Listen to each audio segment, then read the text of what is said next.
So it is day 4 of the Israel-Gaza war. 1,000 people have lost their lives in Israel and over 700 Palestinians have been killed. Prime Minister Benjamin Netanyahu says the strikes in Gaza is just the beginning, while Hamas has threatened of killing Israeli hostages.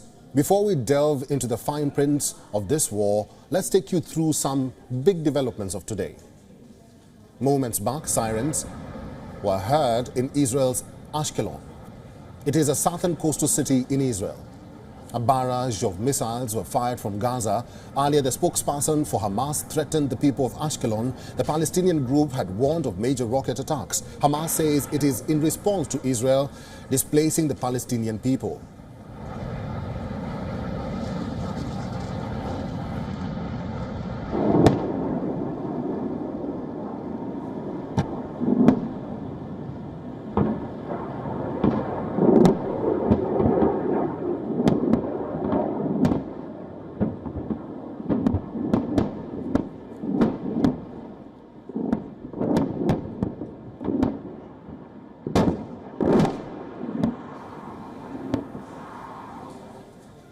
Hamas has called for a general mobilization on Friday. The Palestinian militant group has called upon people from Arab and Muslim worlds. Hamas says the day will be marked as the Friday of Al-Aqsa storm.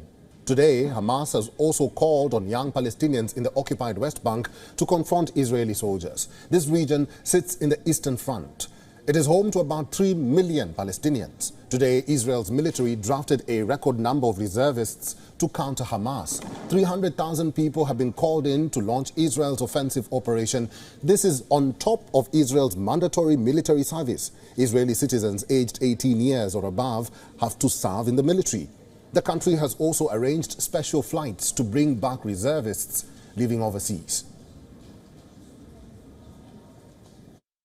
את הזוועות שחמאס ביצע לא ראינו מאז זוועות דאעש. ילדים כפותים שהוצאו להורג עם שאר בני משפחותיהם, צעירים וצעירות שנורו בגבם, הוצאו להורג, ועוד זוועות שאני לא אתאר כאן. אנחנו ידענו תמיד מי זה החמאס. עכשיו כל העולם יודע. חמאס זה דאעש. ונכריע אותו בדיוק כפי שהעולם הנאור הכריע את דאעש.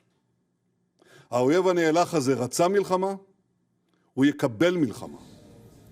Meanwhile, the World Health Organization has called for a humanitarian corridor to be established into and out of the Gaza Strip.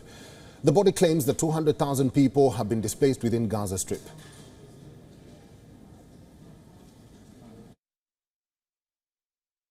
International humanitarian law is clear.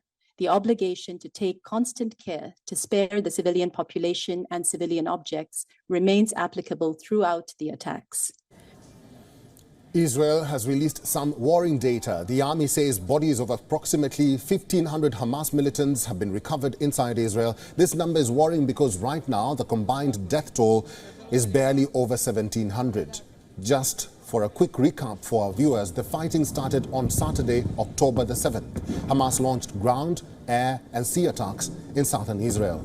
Israel launched retaliatory airstrikes across Gaza, formally declaring a total war.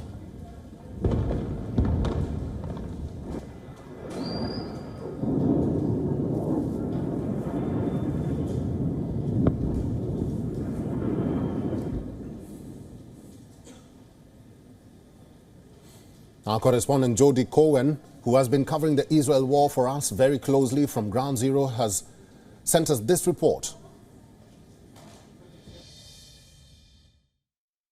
In the latest, there are 35 Israel Defense Force battalions deployed at the Gaza border, and the IDF is saying that they're carrying out new strikes in Gaza. This is in response to the up to 150 people who've been taken hostage by Hamas and the thousands of rockets that have been fired from Gaza into Israel. And that rocket fire is still ongoing, with rockets fired at southern Israel multiple times on Tuesday, and Israelis now near the Lebanese border in the north, heading further south to safety as well.